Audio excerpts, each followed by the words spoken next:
All right, y'all, we back with another reaction right here on ABP Reactions, and this one is called Mom Finds Severed Head in Her Son's Room. That is a crazy title. A severed head in her son's room. Let's get into it. Let's see how this goes. Oh my God, I can't believe it. At least it's not me in that car, you know? I can't believe it. I'm got it. Oh my God. It's kind of a time to not really know what to do, so. I don't know what happened. At random, too. Why? I don't get it. Don't have any answer. How old is Brian? He's 19. He's 19. What's going on, man? Brian. Oh, this is the son right here? Cooperate. I am going to cooperate. Okay, so parents have some concerns of some stuff they may have found in your room? Yeah, I believe so. And what would it be? A human head and hands. Hands? Like, for real human head and hands? Yes. From? That fellow who went missing recently. Which fellow was that? What? Warren Brown. Warren Brown? When did he go missing? The night of the 27th.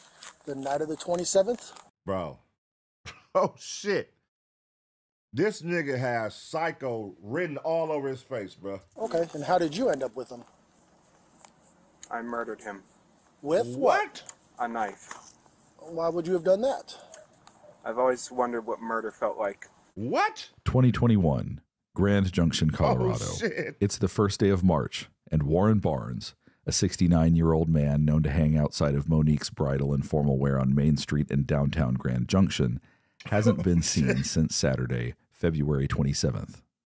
If you've ever been downtown, you guys would see him. He looks walks familiar. Main Street. Yeah, he's Brett always probably knows him if he's talking to him. he's always Whoa. on Main Street, just with his backpack, just walking and coming down to the shop to sit in his chair, pretty much. How do you know Warren? I own Monique's Bridal downtown, and I give him a chair to sit and read his books. Is it a homeless gentleman? He's not homeless. He stays in a place. He pays for a room every day. He comes back in the shop because we keep his chair inside the shop to deter other people from sitting in it behind my shop. The woman speaking with police is Monique Lenati. Her business has been mainstay in downtown Grand Junction since 1995. Damn. Monique and her daughter spent time getting to know Warren over the 4 years he's been a fixture behind her shop. He loves reading, feeding birds, and eating Subway sandwiches. Oh, to man. outsiders, he may have appeared unhoused or out of work, simply because he wore the same clothes every day. But Warren is different. He works for a company that does just like temp agency, and they were the ones that actually contacted me because he's never missed work, and they know that he sits behind my shops. So every morning it's around 6? Yeah. Without fail? Without fail. 7 days a week? Yes. He is there every morning. All by himself? Yeah. Those who know him quickly take a shine to his kind and gentle soul. And he's the nicest guy ever. Rough looking, but he is the nicest guy. And he buys Pall Mall Red 100s every day and a donut. Warren Barnes is quiet and never bothers anyone. He passes the time reading books, so the locals dubbed him the Reading Man. But The reading I go man. to the library a lot as well, because he, like I said, he reads books. Loves to read. Loves to read. And Warren has a routine, one you could swear by. So when he didn't show up to work on Monday morning, March 1st, his employers at the temp agency were concerned. what raised concern with you today to report him missing? Because the place, people already called to see if I had seen him because he didn't show up for work, and he's never once not shown up for work in the 4 years he's been working for them. So I said no, and that I hadn't seen him since Saturday. I don't know, I just have a really bad feeling because it's unlike him. And that's the weird thing is I said, I'll see you tomorrow. He said, I'll be here, I'll see you tomorrow. And then I didn't even think about it when he wasn't there, really. Does he ever have anybody sit and read with him or No. next to him? Has he mentioned talking to anybody? No, he doesn't associate with a lot of the like transients because he's not like them. He's very intelligent. Like I don't know why he's homeless. I never really got into like why he chose, you know. I'm sure you asked him. Did he ever talk about his family or where he came from? So he has, I believe, at least one child, but they don't talk. Okay. And he said that they talk maybe once every 3 or 4 years on a holiday, but he hasn't spoken to So he her, probably didn't go. That shit is crazy, the type of connection you could build with like the most randomest person, like with a homeless person. Just by them being there every day, y'all start to build a rapport, and now y'all friends, and now you're starting to know their schedule. Now y'all done, you know what he likes, you know when he's gonna be somewhere, and then to the point where if he doesn't show up, now you feel like something is wrong. And this is a person who you probably thought was homeless, and over 4 years y'all done built this relationship, and now you're reporting him to the police. That's how it's crazy. That shit's always crazy, man. Like with a straight homeless person, he done became your friend. Go for a visit. No. He wouldn't have, and if he was, he would have told the people Ready place he wasn't going to be there for work. He was very all about having that so he could afford his place to stay. With no family that she knows of to call upon, Monique decides to start searching for him on her own. She posts a picture of Warren on her Facebook page asking people to be on the lookout. Meanwhile, 5 miles across town, something odd had been unfolding over the weekend. In the Colorado River, just off the Blue Heron boat launch, a car is partially submerged in the water. What the hell? The driver, 19-year-old Brian Cohey, had accidentally driven his 2007 Ford 500 into the river and was in over his head. What? Literally. So he called his parents, Brian Sr. and Terry Cohey, to come to his aid, and they called the police for further assistance. The tenor of the scene just off the Redlands Parkway is lighthearted. Everyone's laughing and joking around, even though it's in the middle of the night and it's dark and freezing. Right, that'll make you be like, what the hell are you even doing out here, bro? Nobody's questioning that? What are you doing out here in the middle of nowhere in the middle of the night and you're stuck in the water? Yeah, we made him wait till he was almost 18 before he got his driver's license because we didn't want him having any accidents like they do when they're 16 and 17 and Gotcha. doing stupid things. This your son right here? Yep. Yeah. Hey, partner, you want to come out and talk to me real quick? Sure, I mean, Appreciate it, man. I'm really cold. Is it okay if it's in here? Because That's fine. Because he had Okay, that's fine. I did not know that. No, that's, please stay in the car. All right. Nobody else in the car? Nope. Okay. No, it's just us. I'm the father. That's the mother. And this is our son. He just called us 20 minutes ago and said, "Dad, I parked at the boat ramp and I messed up. I tried to get out of the car and it slid down." Well, you're not hurt, right? You're okay? No, just a little cold is all. Besides your pride a little bit. And probably $7,000. Okay. All right, man. Do you have your ID with you, driver's license by any chance? I do. Thankfully. What were you doing down here, bud? Yeah, what was you doing, I felt man? like I needed to get out, and I figured, why not park here and just relax a little bit? Relax and think. Okay. And I parked on the boat ramp, and I thought it would be easy to get out. But when I tried to, Where did you park exactly? Were you down the hill a little bit? Yeah, just a little bit. Okay. And then When you got back in, go ahead. when I got back in, I tried to put it in drive, and it didn't go up. So then I tried putting it in low gear, shimmying it a bit. That didn't work. Were you facing down? No, I was facing up. You back down? Yeah. That's a really good Because idea. that seemed like the easiest one. Because of the propulsion of the rear tires, I figured they would be able to push. Okay. But yeah, then then it slid into the river. I was able to get out. Because I was like, it's not a crash. He just it's like parked 8 it feet out in the water. He parked it and basically couldn't get it up. It just lost traction, looks like, and then he actually went in it.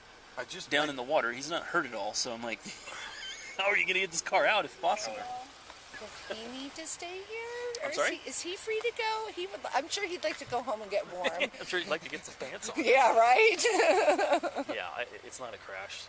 It's okay. a simple It's mistake. just a stupid act. So, All right, I'm going to take him home then, and then we'll come back here and see if we can figure out what's what with the tow truck driver. son has no pants on. After taking Brian home to put some pants on and warm up, the Coheys return to the scene at the boat ramp around 3 a.m. And this is when things take a turn. The crew recovering Brian Jr.'s sedan from the Colorado River has just spotted something troubling. Hey, quick question for you. Sure. So back bumper, I don't know, you can probably see it from here. It's a lot of red. Back of that. Dripping down it all a little bit. But underneath the license plate. Little area right there. Okay. Okay. A lot of red. Which means, looks like blood. Uh-oh. Busted. Blood? Yeah. I don't know if did your son hurt himself on his way out at all? He might have, and he just didn't know it. I don't know. That's why I'm asking. It's a good question. He's at home. Is he make sure he's not got a cut or He just said he's going to bed. something out on him somewhere that he's not aware of? Maybe because his adrenaline was a little high. Maybe you just have him do like a self-check. Make sure he's okay. What? Hello? Brian, are you okay? They see blood on the back bumper of the vehicle. Really? Yeah, did you get hurt? Uh-oh. No. What? Are you sure you don't have any injuries? No, I'm fine. There's blood on it? We're not sure. We're not sure. It's a red, something red underneath the license. We're not sure. You're sure, nigga. What do you mean? Blood stain. Oh, no. Alright. But you're not injured. You don't have any cuts? No, I don't know what would cause blood or whatever it is on the bumper. But you're not injured? No, I'm not injured. Oh, he's a goofy. Alright, I'll call you back. Ooh, it's cold out. He's a goofy. Is it good? My car good? No, Brian, they're trying to get it out. They got to rehook it and try it again. They're having trouble getting your car out, buddy. Alright. We'll call you back. Call you back in a little bit. If I can send a message on. Bye. I got to move my car. I got to move my car for the driver. Okay. What do y'all think is gonna happen? Let's get an early prediction here, y'all. Early prediction. What do y'all think is gonna happen right now? They saw something that looks like blood on the bumper. Now that's gonna open the floodgates to what? What's gonna happen? The car is finally removed from the Colorado River, but the blood is still piquing the interest of everyone on the scene. What'd they say about us looking in the trunk? They're good with it. Okay. The officers are unable to get into the trunk. Brian seemingly locked it before driving it into the water. The car is released back into the custody of the Coheys the next morning. Brian Sr. decides to clean his son's car. After all, it had been in the river for hours and badly needed it. So I'm like, okay, I'll get this car started for Brian. He's got to work. So right away, I popped the hood, unhooked the battery, because it was dead, tried to charge the battery. I started going through the car, vacuuming out all the water. Did as much as I could Saturday. Went back out there this morning, just to continue. And I opened the glove box, and there was a knife in the glove box, underwater. Okay. The glove box is full of water.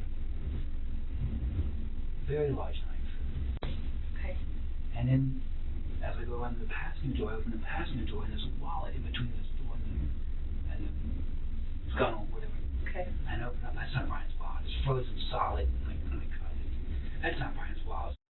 Between the blood on the bumper, the knife, and the stranger's wallet, Brian Sr. had some questions for his son. Oh, shit. But first, he makes a phone call to a company whose business card was found in the wallet. That's not Brian's wallet. So I take him aside, and I ended up getting one of the wads of cards out, and it's a labor ready. I read that, so I called labor ready, and then another one, there was a social security card.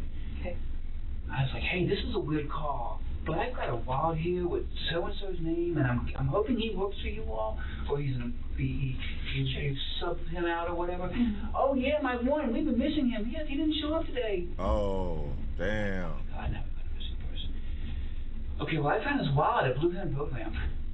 So here's my name, here's all my information. If you get a hold of him, tell him I've got his wallet here at my house. Okay, so I left that like that. Brian Sr.'s next phone call is to Brian Jr. Call Brian. Brian was... Is this his real dad or is he a stepdad? Because if this is his real son and he airing his son out like this, this is a first. I never seen a dad be like so cooperative, like when it comes to a murder and his son. This is a first. I've never seen somebody who would give up their own flesh and blood like this. He's giving stepdad vibes, but he may be his real dad. Who knows? What's going on? Why is there a wallet in the car? Oh, I found it down at the book ramp when I was down there walking around. Okay. And he was so sincere. I took it all. I want to believe him. He's my son. Sure. You found him. Well, fine. How come, and all this going on in the last 2 days, well, how come you didn't tell us about the wallet? Dad, I was just so excited with all the going on. My car getting towed. Look at this wet now. It won't start. I just didn't think about it. Oh, there it is. That's his dad. That's his dad. Brian, who is one? He's Brian Sr. He's Brian Sr. So Brian. Oh wait, no. Yeah, he's Brian Sr. So yeah, that is his dad. Whatever guy. Dad, I swear to you, from the bottom, I only know one more, and he's my school friend. It's not him. I believe him. Unbeknownst to Brian Sr., his wife Terry, who operates a child care facility out of the home, is almost simultaneously making a chilling discovery in her son's room. And then I started working on my house, doing some drywall repairs, just doing other things. Left the car alone, didn't let it dry out. My wife called, "Get over here right now. Drop everything, leave right now."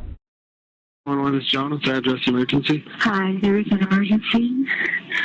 I found something in my son's closet wrapped in a plastic bag. Okay, what was it? I think it's a human head. Oh, it's a what? I think it's a human head.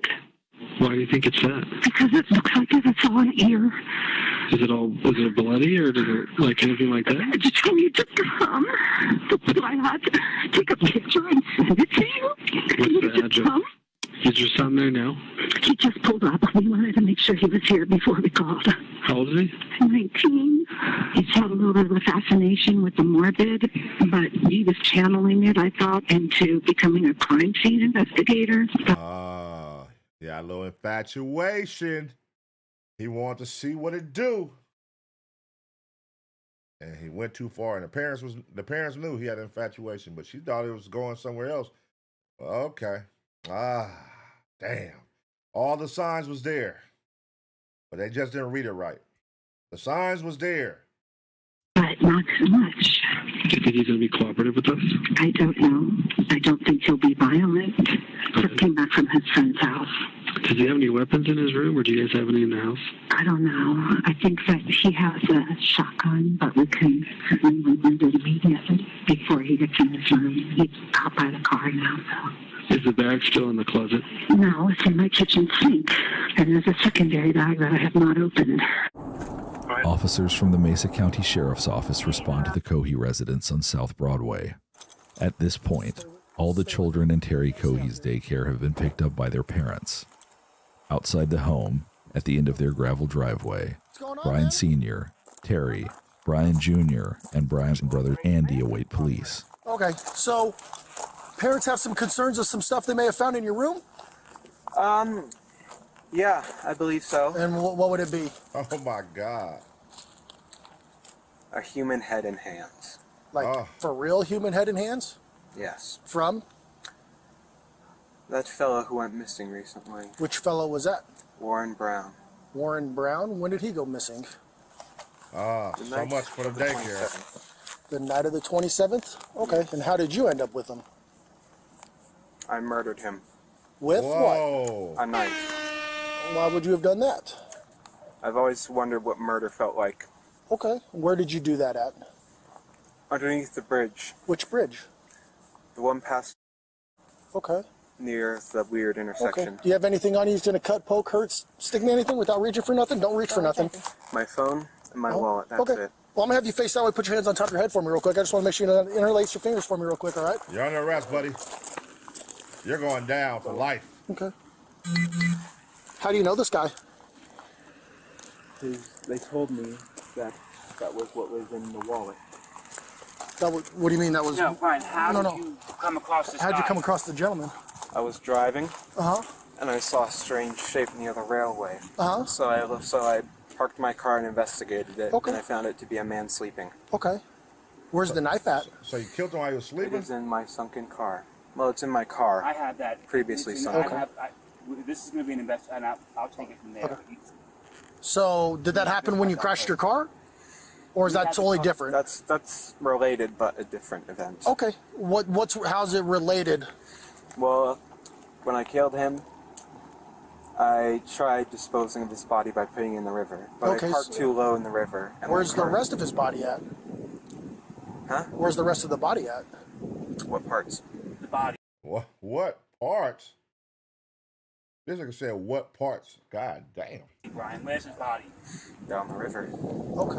I'm gonna have you walk over here. You're gonna sit in the back of my partner's patrol car for a minute, okay? Not yet. Okay. Just sit back there and hang out for me, okay? 200-pound, 6'1" Brian Cohey is. Hey, why didn't they put him in handcuffs? What the fuck? This nigga just admitted to a whole fucking murder, decapitation, and throwing a body in a river, and they did not cuff this nigga, bro. And they let him put his hands back in his pocket. They let him keep moving his hands. This shit would never fly with a minority. Never. That is crazy. Cooperative and polite, if not a bit awkward. The female officer from the Mesa County Sheriff's Office helps the 19-year-old into her patrol car. How are you? I'm good, sir. How are you? You said your name's Brian? Yeah. I'm not feeling too well. You're not feeling too well? All right. No, these past few days I've been very, very anxious. That's understandable. So what we're going to have you do here is I'm just going to have you sit in the back here, okay? I'm going to turn on the air for you in a second. What? Man, what the fuck? This nigga's a killer. And they treat this nigga like royalty, bro. Turn on the air. Nigga, last time I got in the police car, they pepper sprayed me and then cut the fucking heater on all the way, nigga, to make me suffer. This nigga just killed somebody, decapitated his head, and they said, yeah, we're gonna they let him walk to the car. And he told them, I'm not feeling well. This is a killer. That don't make y'all say, oh, well, let me cuff this nigga up. I'm having these thoughts, I'm not feeling well. Listen, man. Okay, let me let you in the car. I'm gonna cut this air on for you. Make sure you're good. Do you need a pillow? Do you need a cushion? What the fuck is going on, man? God damn. That way you're not too hot. Are you a hot-blooded or cold-blooded kind of guy? I am very cold-blooded. Why is she so nice with this no, nigga? actually, sorry, hot-blooded. Hot-blooded. So you prefer the cold. Okay, fantastic. All right. So hop in here. I know you're tall, so it's a little bit of a tight squeeze, but like I said, I'll get that air on for you. Sorry about that. All right. Man, what Meanwhile, the male officer needs to go inside the house and see for himself if That there got me actually so is hot. a human head in the sink, like Terry Cohey claimed in her 911 call. Hey, that shit got me so hot right now. Inside, Let's walk you all through this, what happened in the very beginning. Okay. Let me do it. You go inside. Well, let's stay out here with me for a minute. Sit down. Come on, sit down, baby. Can I go in there and verify here Oh, first? yeah, please. Let me We go haven't through seen that. it. Yeah, we Okay. haven't looked at it. It's under the towel in the sink. Okay. Yeah, and yeah,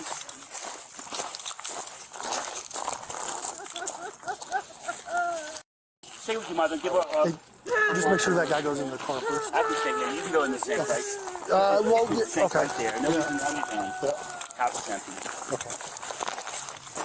We had a bad feeling about what happened this weekend. Okay. And she said there's a bag in this closet, and she opened it up, and she called me and said, get over here right now.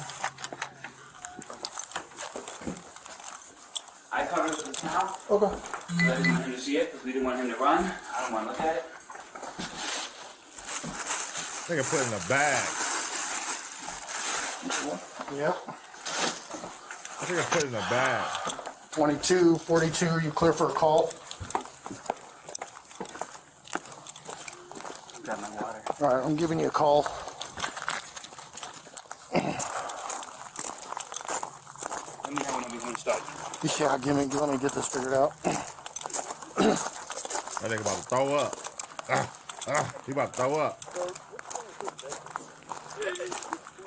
Oh, yeah, you might want to call investigations. So, oh yeah, he already, I asked him what was going on. He said, I killed a guy. I stabbed him. That's his head. I dumped his body in the river. So I guess this guy's name is like Warren Brown or something. So, all right, I'm gonna secure the house. And he said there should be hands and the head's in the sink. The body is in the river. So. Golly. What's that? Yeah. What's that? Oh, does it sound by my voice that it looks real? It is. So, okay. After the officer confirms the head is indeed real, Brian Sr. then recounts the story of the last 24 hours again to law enforcement on scene. He left Friday night, late in the morning. Our phone rings at my house.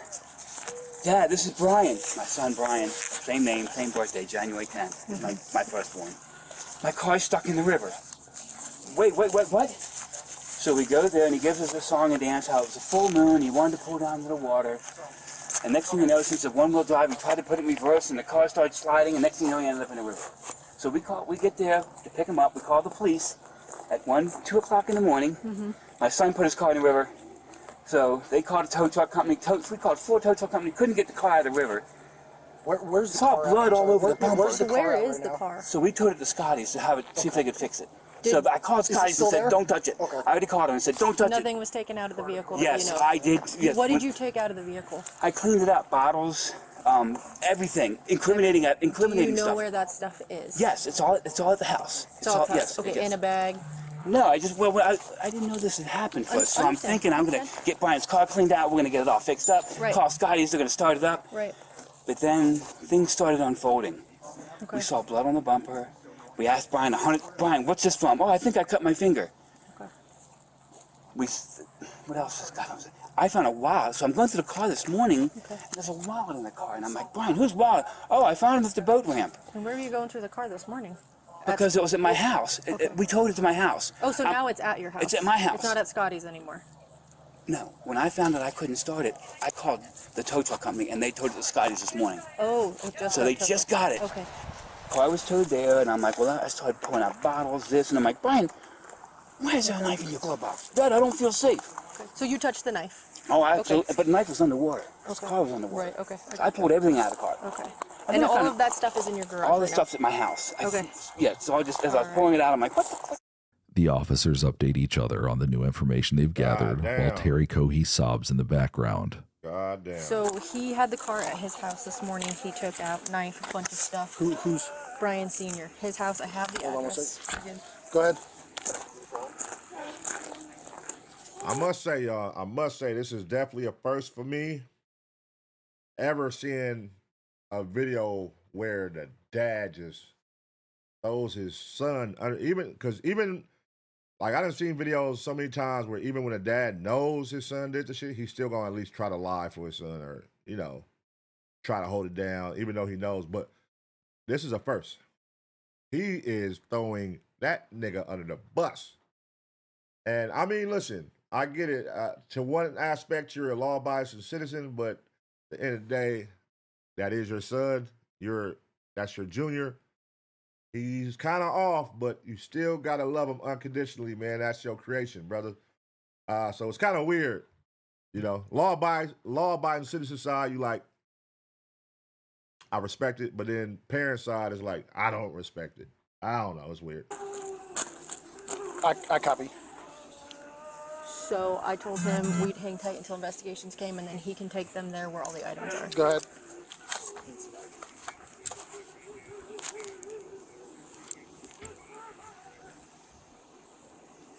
No, we're fine. We've got him sitting in a patrol car right now, and it's just the family here, so we're good. I appreciate it. The mom back there Okay, crying so like a where's motherfucker. everything So else? 5. The mom back there crying like a motherfucker. Is they muted? He had the car at the house this morning. He pulled the knife, all sorts of stuff. He said there was blood all over. Okay. Hold on. You're good.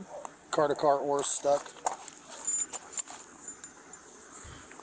We'll also have a second address that'll have to either go through on consent or through a search warrant. It's going to be Dad's house. He had the car over there and Cleaned it out. Unbeknownst to knowing what was going on.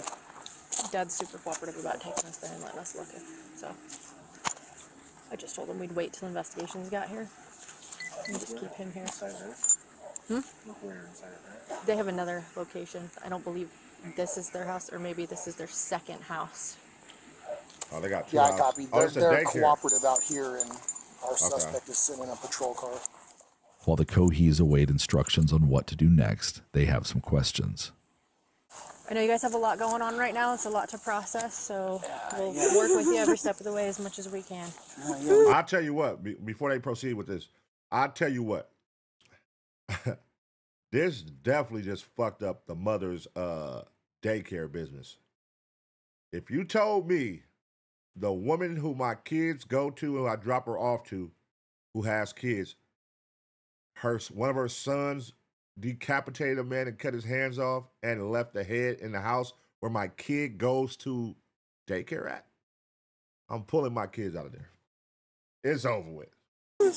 Yeah. How long till the news company shows up? We're gonna try to keep that a while, so we're hoping. We need to get clearance from you so we can get out of Dodge. Yeah, don't. Because I don't want to. We can't have news in front of me. I run the life jacket program here in town. Okay. That's Biggest me. thing is our investigation unit. Oh, Getting absolutely, here and talking to you guys, and absolutely, then, sure. Like I said, even if news shows up, we're not gonna let them down here. Thank you. So Yeah. Okay. Just focus Don't on let them up there breathing either. They'll and be able to kinda- see stuff from up there too. Well, nobody else should know about this right now. Yeah. Okay. Good. So and again, be careful who you guys talk to, who you No- tell no- anything. nobody. or You haven't told anything. anybody Nobody knows. Nobody knows but you. Perfect. Same goes for you. Yeah, Are yes. you family? My son. Family, Yeah. Second brother. All right. Second son. Okay. And your name? No. Nice to meet you. Sorry, we're meeting this way. Check his room too. Oh my God, I can't Sick-ass believe kid. it. It's not me in that car, you know? I can't believe it. I'm for sure. Got it. Oh, my that God. daycare Kind of a business time is to done. not really know what to do. So. I don't know what happened. At random too. Why? I don't get it. Don't have any answer. How old is Brian? He's 19. He's 19. That song is done. I mean, that daycare 110, is done. 02. Mom, 19. what's your name? My name's Terry. Terry. Okay. Are you okay? Do you need any medical? Well, we're waiting on a call from my doctor. Okay. Okay. All right. So hang tight right here. I got to chat with my partners again. Okay. Brian, when would you say this? What night did this happen? No. This is No. wild. Friday late Saturday morning. At This Saturday? 1 o'clock, yes. Okay. 1 o'clock in the morning. Stop.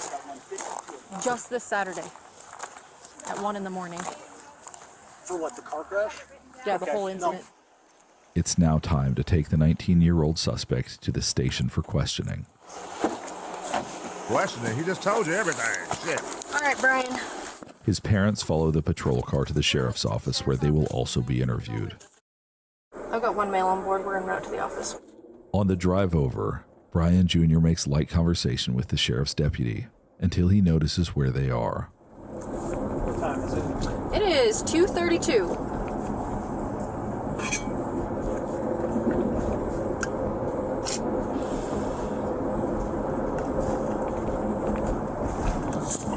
You could tell that the mother is crushed, man. She feel like that's probably like feeling like she failed her son or she failed as a parent.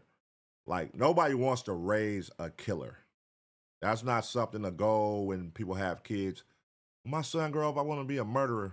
I want to be like, so to a mother, I see why she's so hurt. She's probably like, what the fuck? And you know how mothers look at their kids, like they praise them and shit. So fathers, we a little more tougher on our, especially on our boys. So she probably look at him like he probably was all innocent around her. Yeah, she probably knew he was weird, but you know, you embrace your kids, flaws and all. You embrace your kids, flaws and all. You could be like, yeah, I know my son's a little creepy. He's a little weird, but that's my baby. And I love him. And that's how mothers be. So fathers too, but that's how mothers be more especially. And, you know, she definitely feel like she failed. You could tell. She hasn't stopped crying this whole video. And you can't blame her. Like, it's just like anything else. Like, once they get to a certain age, it's certain things they start hiding from their parents and certain things they pick up on that they don't have a conversation with their parents about. So the parents don't be knowing that their son is like this. It's like gangbanging. Like, the parents don't know. They're not sitting here like, oh, my son finna start gangbanging. They usually don't know until the son get put on the hood and start walking around, dressing different, acting different, talking different. So it's like, you can't dictate or read that this nigga's finna go do a murder. You can't dictate that. It was under this bridge. It was under this bridge? Yeah. Okay.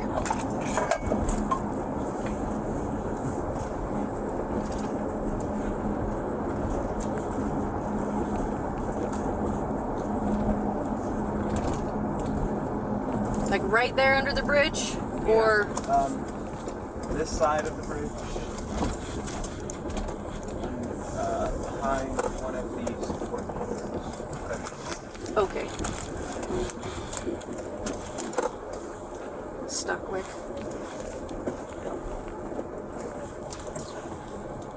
He said it was the bridge here right by the jail.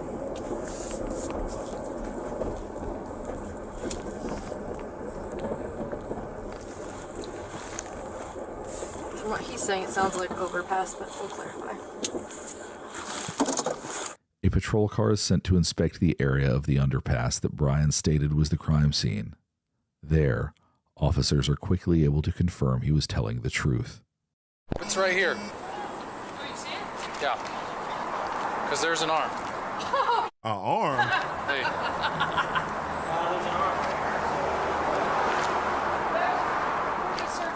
There's an arm, there's another arm. What? Do some pictures. This nigga cut this nigga body up crazy. There's another one. I don't have a clue. What? Okay. This is like something out of TV. Yeah. That's some TV shit for that ass. Discussion with the deputy chief about how these kids don't have any.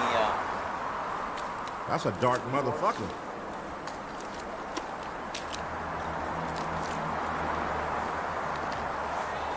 Right, here's a leg. What? Well, it could be the upper arm or a leg. Well, there's 3. There, and there.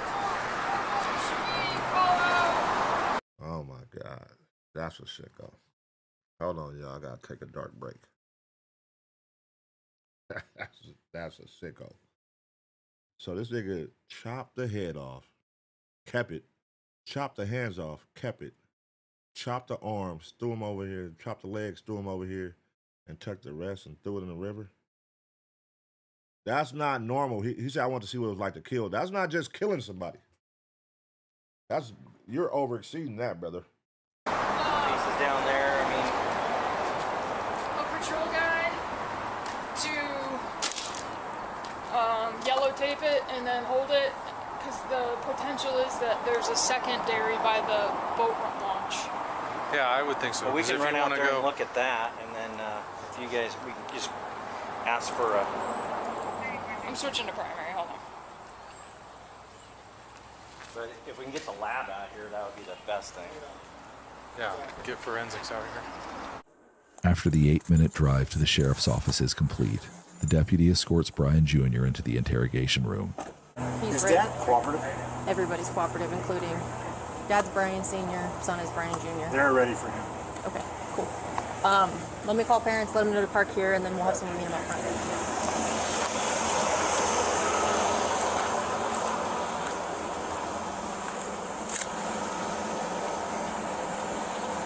Damn, this is crazy. Okay, so what I want you guys to do is if you can pull into the front of the sheriff's office, and when you do that, you're gonna... Okay, no problem. Okay, so you're just gonna pull up in the front of the sheriff's office, okay, and just park up here at the front, and then we will have somebody, most likely myself, will come out here, and I'll look for you, and then as soon as you guys pull up and are just parked, I'll meet you and walk you back, okay? Okay, sounds good. Just hang tight in your car, and then you'll see me come out, and then we can meet then. Okay.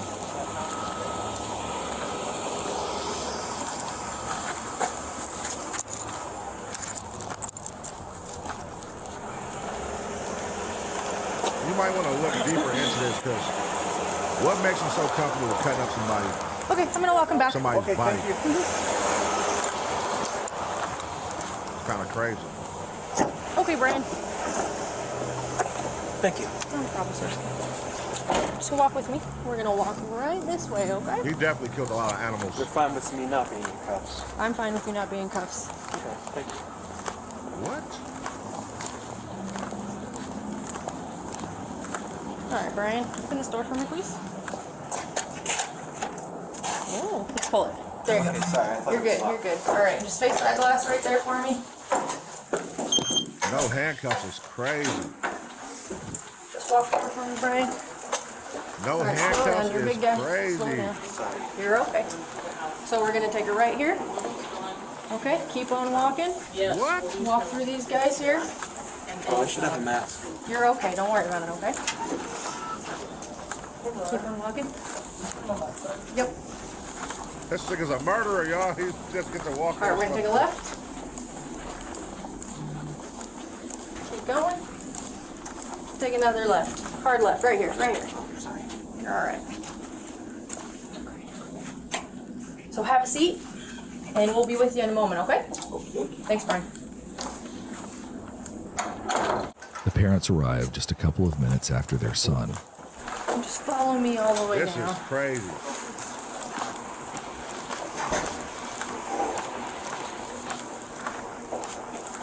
I've never seen nothing like this. We're going to have you guys have a seat in here and we'll do what's true. In the interview room, Terry Cohey is understandably upset and anxious. Her eldest son has just admitted to murdering a stranger for the thrill of it. The detective wants to know the question on everyone's mind at this point. What would drive this seemingly non-violent teenager to murder?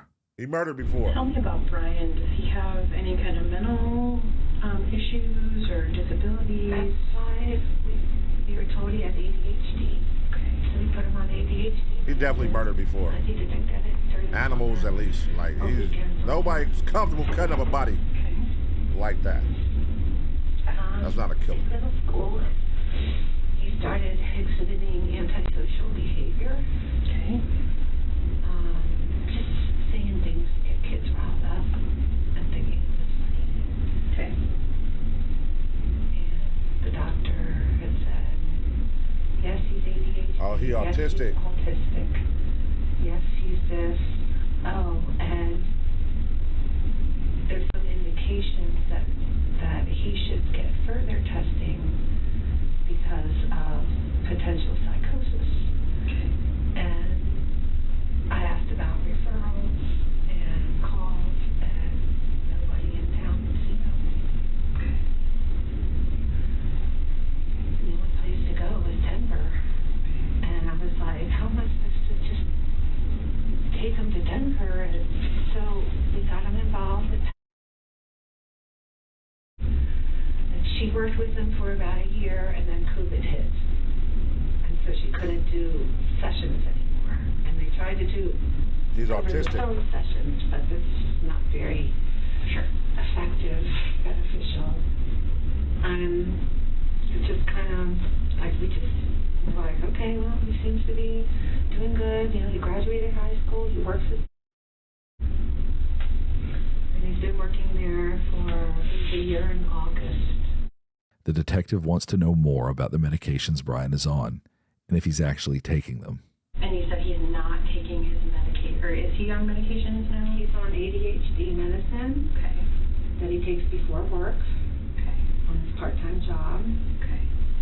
And he takes sertraline, which is an anti-anxiety, antidepressant. Goddamn pills, man. He's been diagnosed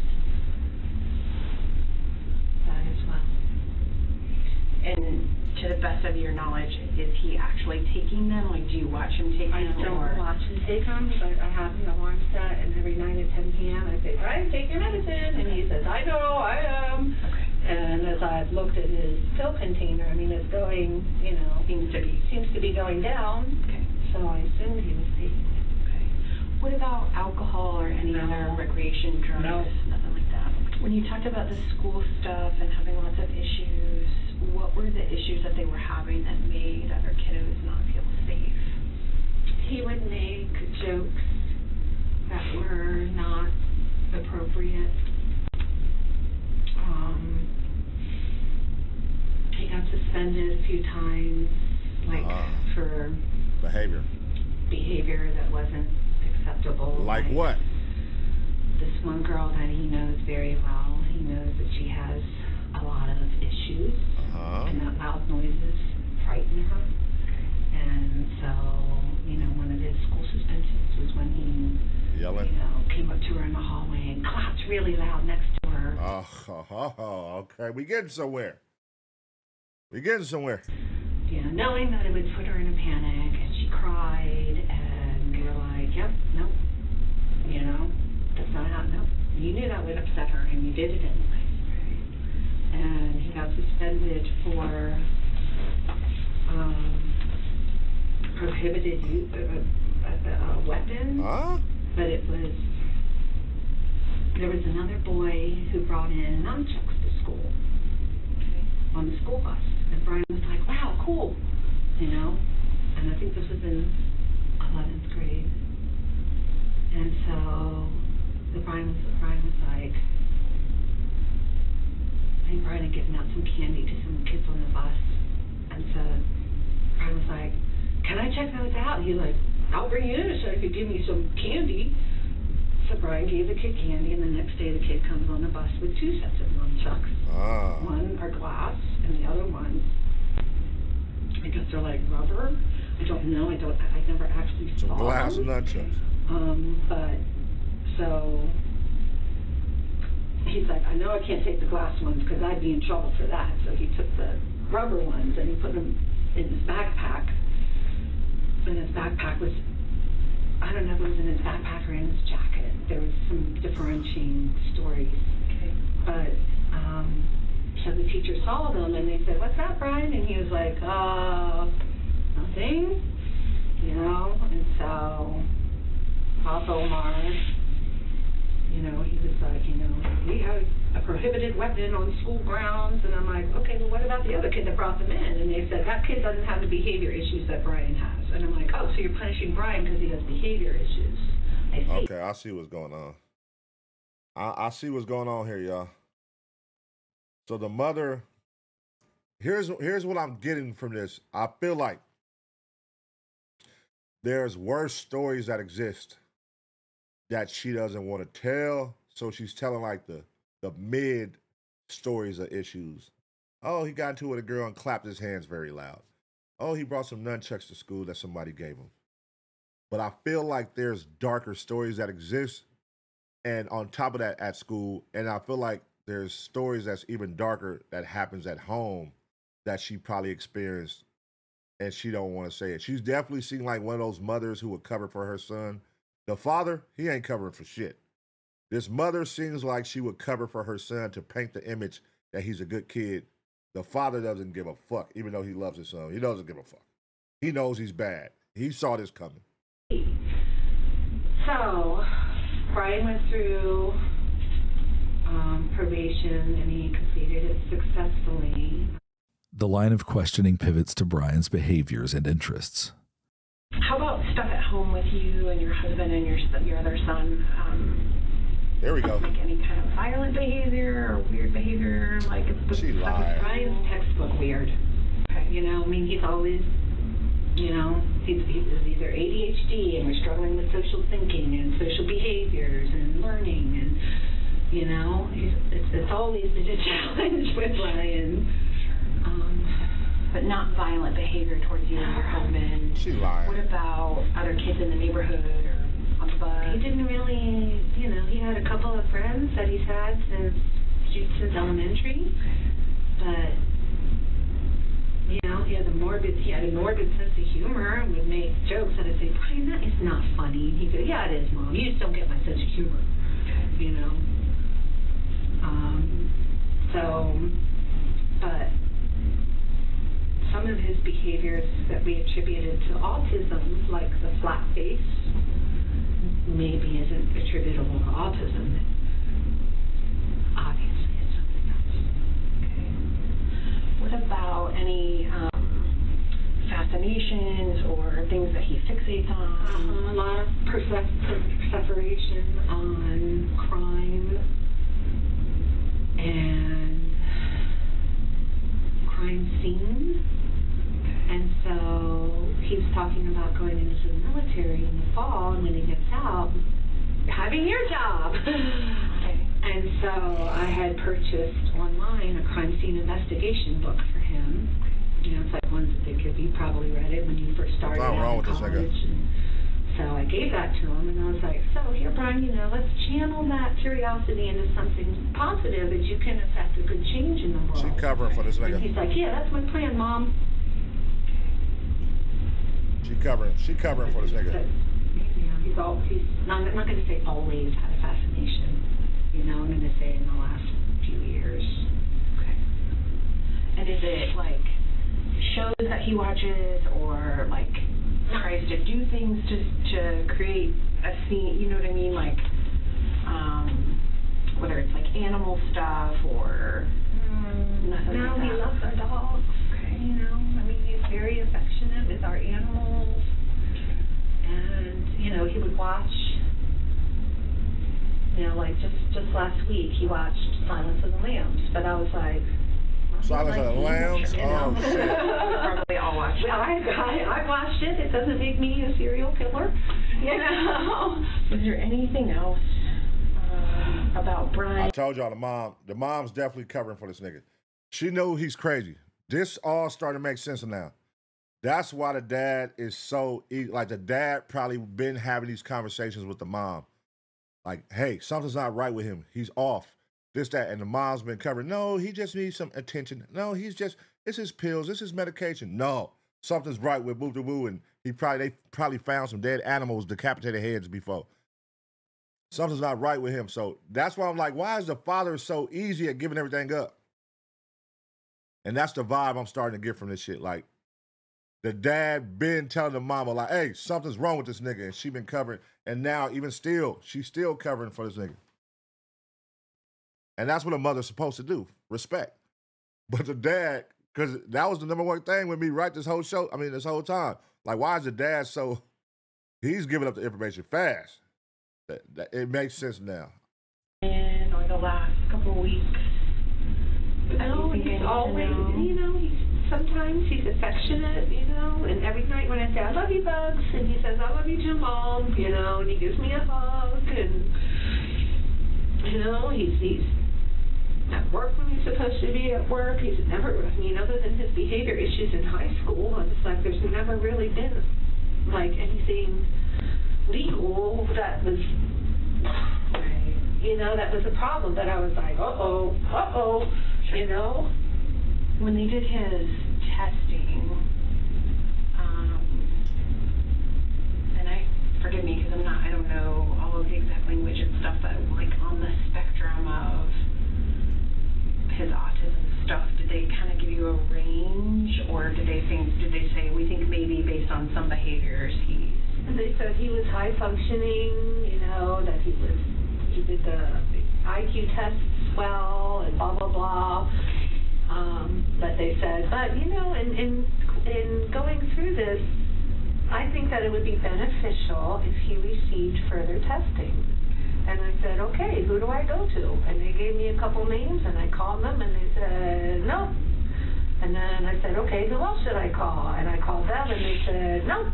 And I said, who else should I call? And I called them, and they said, nope. And there was nobody else to call. Okay. And this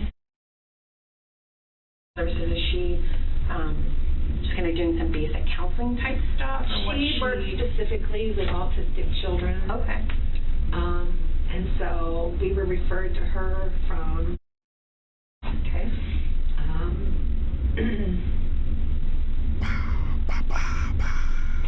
And, like I said, he was doing group. Come on, Mama. See her once a week, and, and because of everything going on in school, we said, we don't feel like he's a danger to other people or to us, Mama, you giving it up now. Maybe himself, if, something happens, but, and I was like, do you think he's a danger to others? And she goes, well, from the discussions we had, I can't really make that determination, but. A mother's love, y'all. This is a mother's love right here. She don't want her son to be this way. Everybody else sees it. Everybody else can read it. Everybody else can tell. But Mama is being a mother. And I'm not mad at that. She's being a mother, and she's overlooking shit. It's in her face. She knows it. Everybody else see it. The dad sees it. The dad knows it. And she's the last one holding on. I want to see when they bring the dad in here.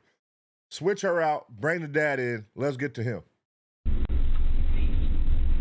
So he must have been going to her for quite a while then. He was seeing her for about a year. He had been seeing her for a year and a half. But he wasn't making any progress with things, just kept getting worse and worse. Behaviors were worse. Like I said, there's never any violent outbursts.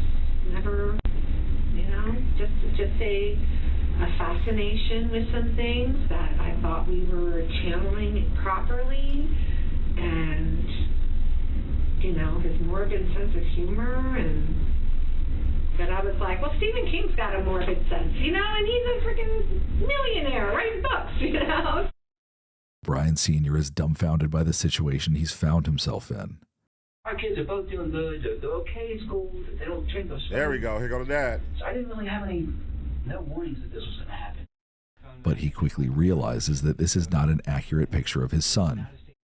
He's obviously sick. He's obviously very sick. We've noticed weird things about him.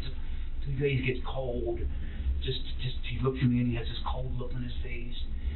And I can just tell that, I don't know if it's from his friends that he's hanging out with or what, but... Tell me about some of the... the dad for the cover. Give it all up. Tell me about Brian from his childhood. Very growing up. He was good growing up, but I think they diagnosed him early in elementary school with ADHD because he would, he had trouble meeting friends, trouble talking, doing funny things. So he was always kind of on his own. He was a loner. He had friends, a certain amount of friends, but he wasn't like, hey, he wasn't accepted very well. He wasn't accepted. He wasn't accepted. Okay. But he just remember that. He's got friends that he hangs around with, respectable friends, and we just thought, but it just seems like he. Like what? Not friends that would ever, not those kind of friends. Sure. Clean, good friends. Okay. The worst they have is they play video games. They drink too much Pepsi. That's my only complaint when all his friends come over. They stay up too late. None of them are. I don't know what happened. I don't know why. What made him go? And I'll never know that question. I don't know how many times you want to ask me. I don't know why, who, when, where. I don't know. I'm just as dark about this as you. Still, Brian Sr. maintains there was not a single sign that anything like this would ever happen. Never been physical at all with any family members. There's a plot twist coming. I feel it. Never any not a cool bone in his body. Never ever. Plot twist is on the way. As far as his friends know, he's never been in a fight in his life. Okay. He's never hit anybody. He's just like his dad. I mean, I've never been in a fight, man. I thought just saw he was going to be a spin-off of me. Because he's non-violent, but he's not. I don't know what's going on now. Everything's different. By the end of his time in the interview room, Brian Sr. laments the loss of his family's reputation in the community. This is too much for me. I have the same name as my son, and now this has happened. I need to move to Mogadishu or something, because I can't. This is going to kill my family. How do I know this guy's family's not going to come after us? Well, I mean, there's lots and lots of. I don't know how this is going to unravel. Sure. For the sins of my son, I don't know what's going to happen tomorrow. Right. And my wife is just a mess. I mean, just take it one day at a time. That's all you can do anyway. And I know there's lots and lots of unknowns and lots of stuff we don't know. It's going to take us days and weeks to sort things out. So try not to panic in the meantime and think too far ahead. Let's just think about... No, you guys are in charge right now. Terry and I have decided we can't do anything until we're out of this. Until you guys say, okay, you are released. Right now we can't do anything. Well, and... we can't go anywhere. I'm not working anymore. She can't have any more kids anymore. Does Dad give y'all weird vibes a little bit? Why is he so I don't know. He antsy or something just. It's usually people who use drugs how they be. When they fucking. I don't know. He's giving me a weird vibe though. I don't know. Everything's over. It's all done now. It's over. Our lives are totally over. She runs a licensed in-home daycare. She can't have a license anymore. Yeah, that daycare gone. True. Oh, okay. Well, her parents, when this hits the news, all the kids are going to be pulled out. Yeah, for sure. So yeah, everything's going to go belly up here. So if things are going to change, I don't know how it's going to change, but I got a feeling Grand Junction's no longer going to be our hometown because my name's been trashed. Yeah. In another room at the Mesa County Sheriff's Office, Brian Cohey Jr., now under arrest and charged on suspicion of first-degree murder, has waived his Miranda rights and is ready to talk with investigators. They waste no time getting straight to the point. How did you get here? I murdered someone. Okay. But how did you get to my office? Well, the police drove me here from my mom's house. Okay. You said you murdered someone. I did. Did you know the person? No. No? No. I was driving one night. I was in a, shall we say, bad state of mind. Okay. I saw a strange shape by the railway tracks, so I investigated, and it revealed to be a homeless person sleeping.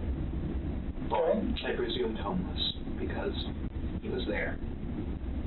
Okay. So, I stabbed him to death. Okay.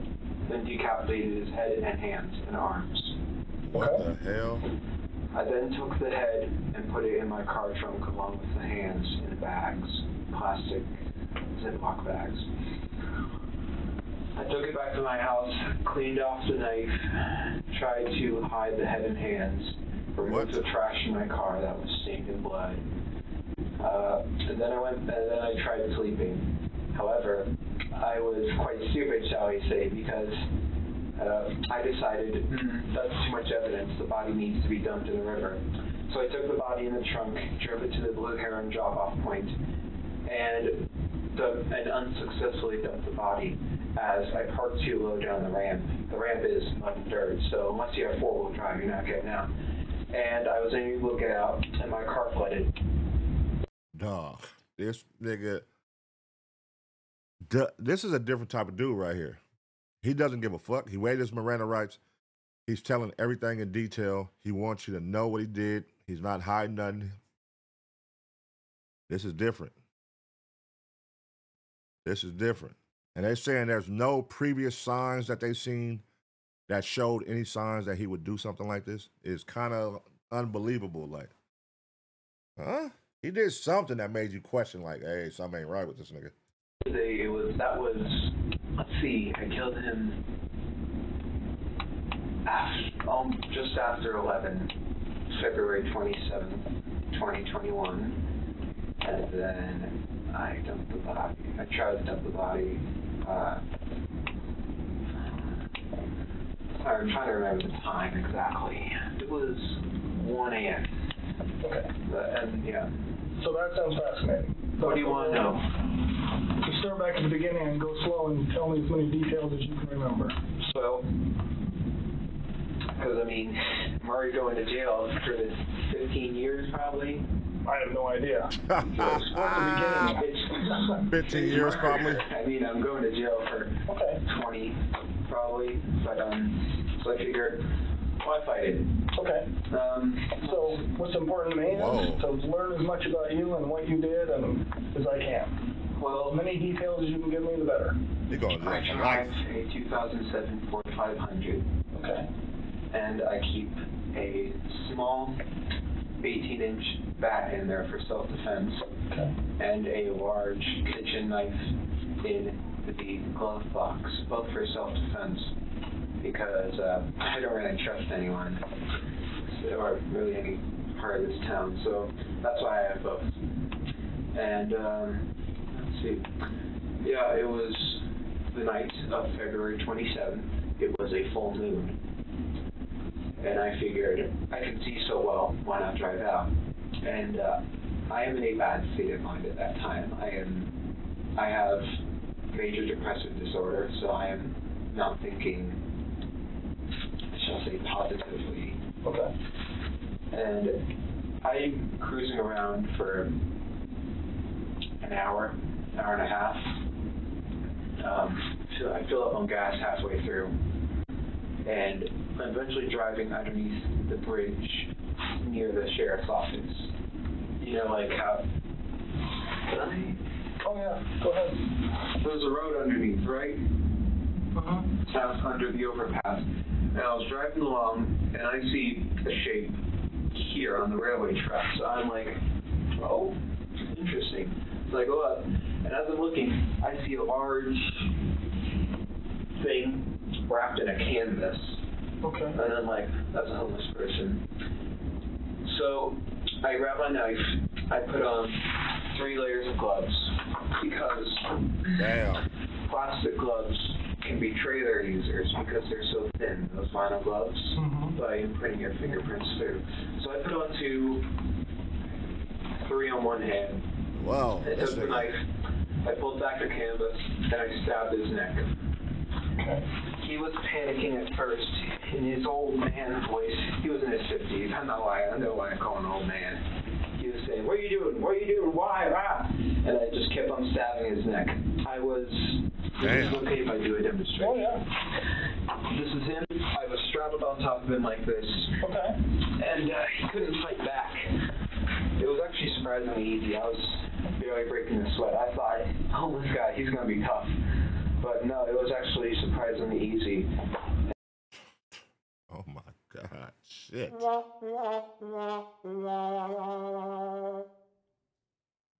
Oh shit. This nigga's really, he doesn't give a fuck. That's what makes it so crazy. He has no remorse. And he thinks, I'm just gonna get 15 years. I'm gonna get 20 years. Nah, they finna get you life, bro. Because you don't have no remorse. You don't give a fuck. This is fun to you. They're not gonna release you back on the street. Nigga, you would do it again. You can tell, nigga. You have no feelings. And that's the worst type of nigga to have on the street. A nigga that just want to go around and kill and don't feel nothing. Hell no. They're going to have to lock you up for life, brother. And during the time I was growling and making animalistic noises. Why were you doing that? I suppose it was a frenzy. Okay. I was so excited, so rushed up on adrenaline and everything. Let's just woo-hoo. And I paused and he said, why are you doing this? And I said, I've been wanting to do this for a long time, murder someone. And then I continued. The whole ordeal lasted about a minute and a half.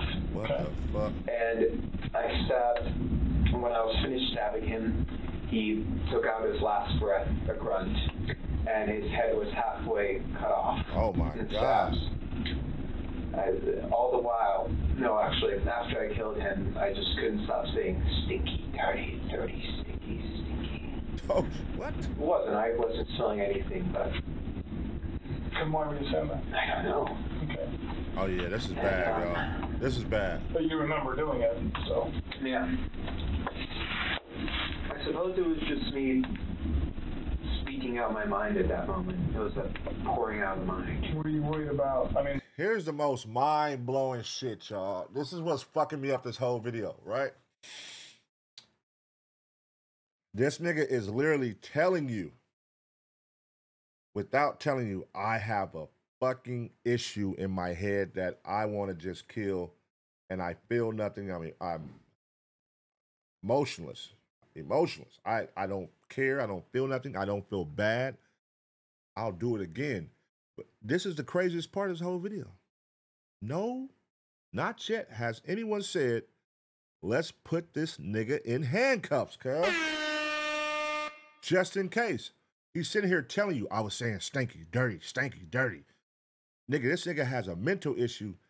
You don't think something like that, it could kick in right now while he's sitting here talking to you and it's a pen on the table and he just grab it and come jump at you, whatever the case, even if you got handcuffs, you can still do it, but still, there's a better chance you can control it with some handcuffs at least. And this shit is crazy. They haven't handcuffed this nigga not one time. And this looks like it's pretty close to the road and stuff. Somebody seeing you or catching you? It was 11 p.m., so not many were driving by. Well, it was behind the pillar. So, like, here's the road. It was here. So people would only see a brief thing here and here. So were you worried about them seeing you? I was worried about one of them stopping. But what did you think could happen if somebody... Well, if they looked, well, it was quite dark under there, so they wouldn't have seen the guy unless they looked. They would have seen me holding a bloody 12-inch knife, wearing gloves, and wearing a mask to conceal my identity, a face mask. Okay. So you weren't doing it for COVID, you were doing it to hide your face? Partially. Social distancing. Right. Yeah, but no one stopped, and I'm just like, proves the bystander effect. Nonchalantly, the killer goes into chilling and graphic detail about what he did to Warren Barnes' body. We'll spare you the gruesome details. He then tells the investigators what he did with the various body parts once he was home with them. And then I left his body there. And then I took the head in a leftover pizza box from the dinner a few nights ago. And then I took the hands put them in the back, drove home, hid the hands and head in my room, cleaned the knife, threw away the garbage with the blood on it, and then put the blood stained, wasn't stained, it had splatters on it. I put it in the the washing machine. What did you put in there? I put the outfit I murdered him in a washing. You were wearing, or? Yeah, I was wearing. Okay. In the washing machine, put it on high speed so it would effectively remove the blood. Washed it twice. And then I tried going to sleep, but I was worried. Oh, he studied that shit. Because there was a hole in my gloves right here. I was worried that they would be able to obtain a partial print. So I figured, why not go all the way? I drove back in a different outfit, picked up his body, surprisingly heavy, put it in my trunk, and drove to the Blue Heron drop-off station. Okay. I parked, so it's like this, right? Oh, so he killed the nigga, took the body parts home, then doubled back because he felt, and then he drove back again to finish the job. This is a psycho nigga. And he doesn't give a fuck, and he's telling this nigga. And you could tell he like studies this shit, y'all. You could tell this is like, I put on 3 gloves because these gloves will punch, like he fucking studied this shit. That's a dangerous motherfucker right there, man. So let's say this is ground. The ramp is quite steep, and you need to have 4-wheel drive to pull out of it. Okay. And my car didn't. I thought, so I pull in, I thought that I could drive out.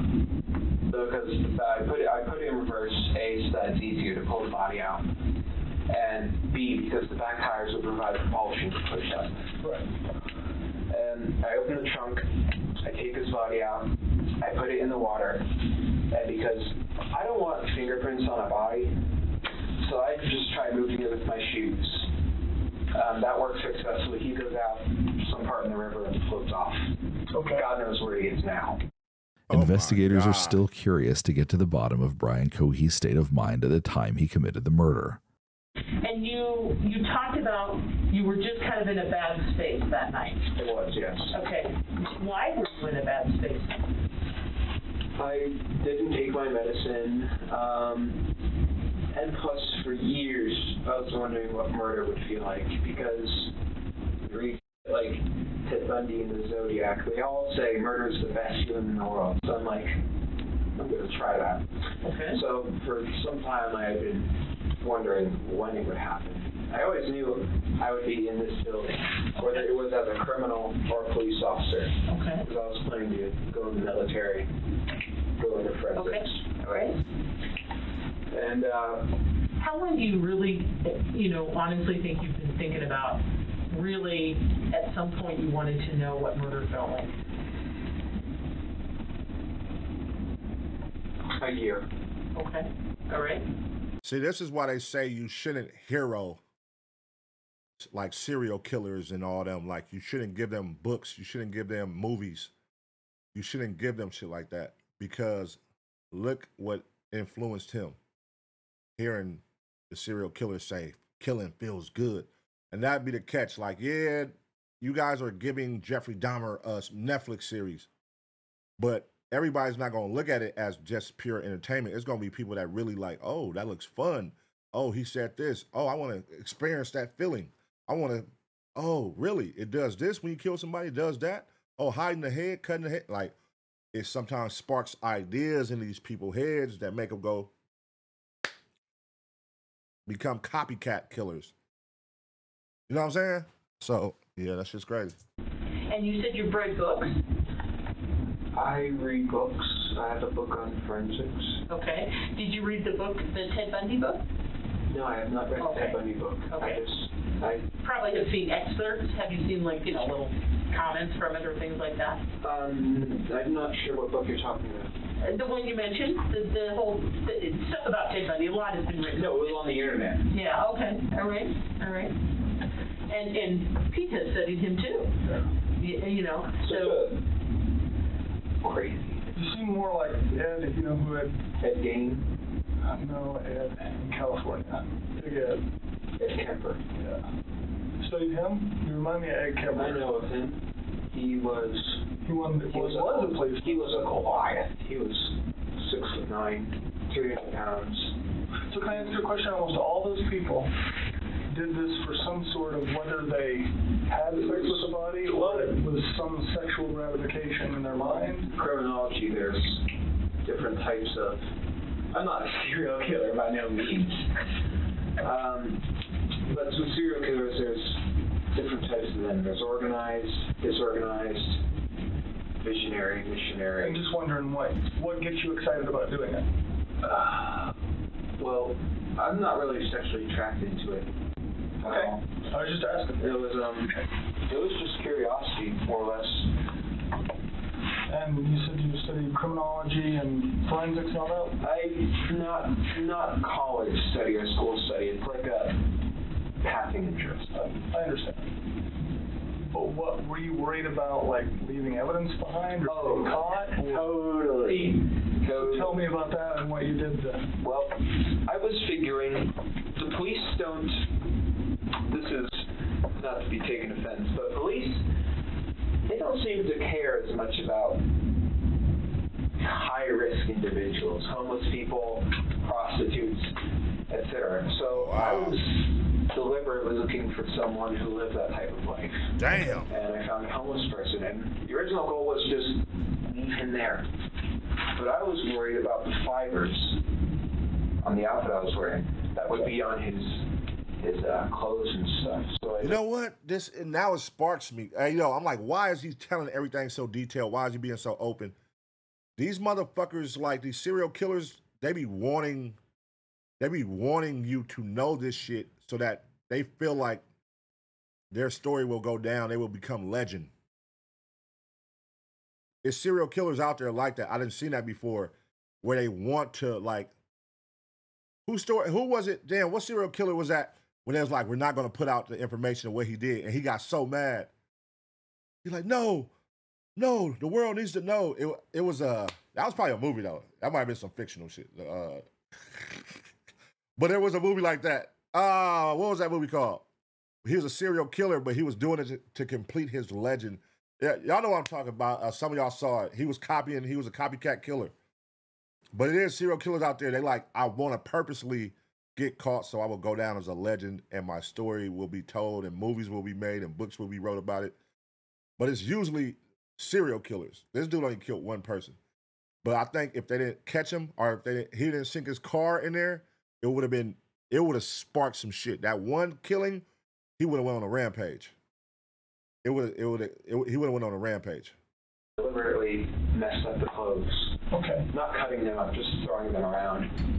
And I was worried about just how long it would take to find him, because it's a somewhat traveled road. Eventually, someone with the windows down is going to smell something off.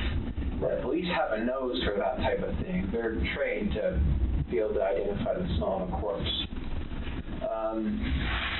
So that's where the river idea came from, because a river will wash away a lot of evidence. Rivers are quite tricky.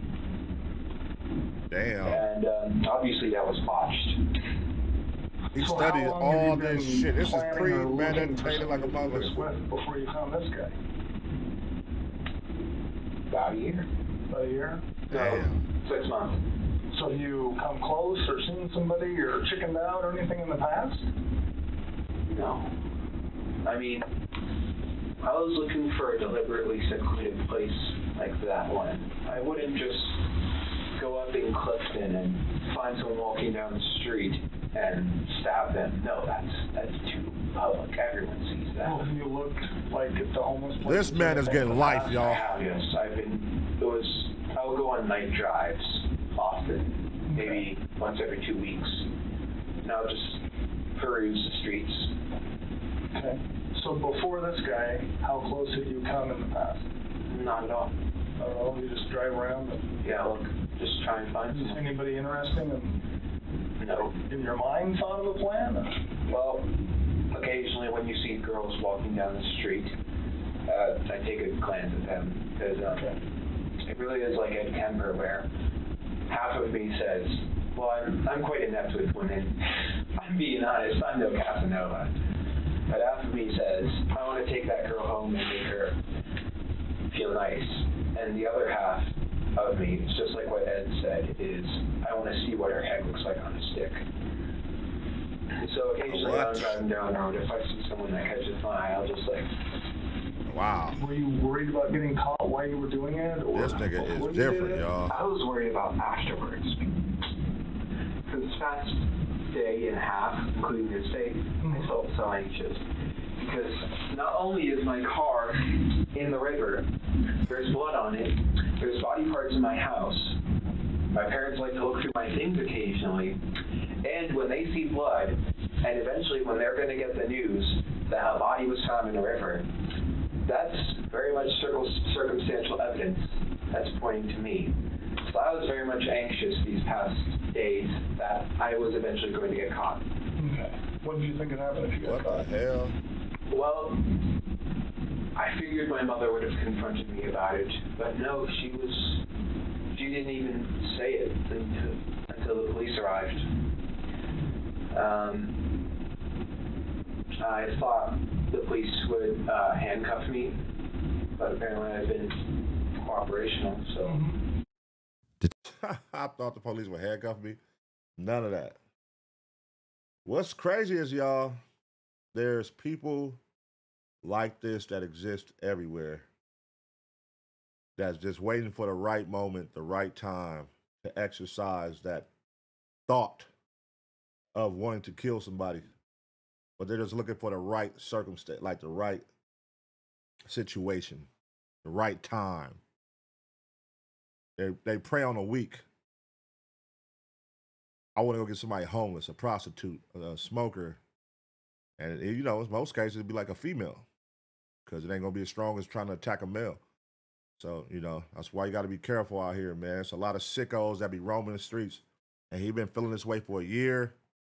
So, you know, it lets you know, like, people be out here, man. They be looking for the right opportunity to catch you and exercise this nasty craving they got. That shit is sick. Detective's line of questioning moves on to the big question. Why now? So what in your life has changed, or what in your mind has changed to make you... I don't know. Was it like something all of a sudden one day you woke up and thought I'll kill someone, or was it a gradual? It was gradual, I think. Call me weird, but I think everyone has had thoughts of shooting up their school. What? I didn't, though. I ain't never thought about shooting up a school. And then because of that, I suppose I just don't really like people at all. Jesus Christ. I don't know. So thoughts of shooting up the school to today, what has happened? Well, last year my parents found a kit I had been assembling. It had hammers, shovels, knives, large zip ties, duct tape, saw. Told you. The father knew. The mother knew, but she was covering for her son. She was being a mother. You could tell how the father was giving it up. Like, this was a conversation like, hey, babe, something's wrong with this nigga. We need to get him help. We got to find him help. And he probably killed something before. There's no way this man is comfortable killing for the first time and chopping somebody's body up and being comfortable about it. He practiced this on something. He killed an animal, cut up an animal. He did something. The signs was there. Who the fuck just stabs a man in the neck multiple times for the first time they ever kill somebody and then make growling noises and then cut their arms off and body pieces, put their head in a box, put their body in a trunk, do all this shit. And it's your first time ever killing somebody? Like, you're not, nigga, no. This is not normal, nigga, what you're talking about. That was meant for hurting people. They found it, though, and they were ready to call the police until I had convinced them it was via other methods, for other things, like, and it was an ultimatum where if I didn't throw it away, all that, they would call the police, and then I would have been arrested on on charges of conspiracy. And what if he hadn't been caught? Wow. Would Brian Cohey have killed again? Yes, he would have. If you had not been caught by your folks, what do you think you would have done next? With the kid? I don't know. No. Let's talk about like today. If you would have been able to get rid of the head, and your folks did not find it. Well, it depends. Okay. Would you guys have been able to solve it if the body was found in the river, the head and hands were missing, and there were no fingerprints or DNA? He would have again. I think so, but who knows? Right. Who knows? We'd love to think so, but so let's say we didn't solve it. What happens next? Then what would you have thought of to do next? Well, I thought I would have been very careful because I would have been worried at any moment this could become a cold case and then it could be solved later on down the line. So I probably would have done it again because that was just to see what it felt like. And if I had gotten away with it, I would have just kept the secret to the grave. Brian Cohey's trial, where he pleaded not guilty by reason of insanity, lasted for 12 days. Throughout the proceedings, Cohey's attorney argued that his mental illnesses prevented him from knowing right from wrong. What? But the jury didn't buy it. Yeah. They deliberated for 2 days before finding him guilty of first-degree murder. Life. Judge Richard Gurley said that in his 37 years in the court system and 16 years as a judge, this was one of the most horrific cases he's ever seen. Life. Cohey was sentenced to life in prison plus... Oh, there we go. Get his sick ass off the streets. He's a sicko. And I say that because if he would do that to something harmless like a homeless person, he would do that to a kid. So get his sick ass off the streets. Get his sick ass off of here, man. 13 and a half years with no chance of parole. A far cry from the 15 years he believed he would receive when he was first interrogated. He is currently serving out his sentence at the Buena Vista Correctional Complex in Chaffee County, Colorado, where he will stay for the remainder of his natural life. Brian Cohey thought that he could get away with murder by taking the life of someone he believed wouldn't be worthy of an investigation. He couldn't have been more wrong. Warren Barnes was not only a beloved man in the downtown Grand Junction community, but most importantly, he was a human being who deserved to be treated with the dignity and respect that he offered others. According to the Colorado Sun, Barnes was a lifelong resident of the Grand Valley and told people that he spent time as a cowboy in the Book Cliff Mountains north of Grand Junction. He had a wife, a daughter, and a granddaughter. A sculpture by ironworker Tim Navin of a tree, chair, and stack of books, commissioned by one of the many people whose path intertwined with Barnes, sits in the breezeway outside of Monique's bridal shop where he used to pass the time. Oh, that's tight. His mantra, "And you also," is inscribed on one of the books. That's tight. The memory of the reading man lives on in downtown Grand Junction, despite a monster's attempt otherwise. That's tight. That's tight. That's tight, dog. That's tight. Justice was served, you creep, you sicko. I don't listen. I don't applaud them niggas. Man, fuck them niggas. They need to rot. Niggas that prey on women, niggas that prey on kids, niggas that prey on like the weak. You gotta go, man. And you would do it again. You have no remorse. You felt nothing. You had a kid. I knew that the family, it was signs there. Nobody just goes to that level extreme without it being signs there that they're possibly going to go there one day. It's more, I guarantee it's more to that story that didn't come out that the parents experienced that they probably didn't tell the police. They for sure saw some sick shit going on in his lifetime. That's a sicko right there. Yeah, man. That was a good one, man. That was our first long one we did in a minute. That was like an hour and 10 minutes. We did it up. Probably like an hour and 30 minutes with me stopping and going. Ace Pit, we're going to keep these going, man. Keep these motherfuckers coming. Keep sending them in. I'm going to be saving them. We're going to be reacting to them. We're going to keep this going. Make sure y'all subscribe to the ABP Network Clips channel. Make sure y'all run up the goddamn reactions. Leave a comment. Like I want you to do for this video right now. Press the like button. Let me know what y'all think about this sicko right here, man. And as always, man, get ready for this next reaction.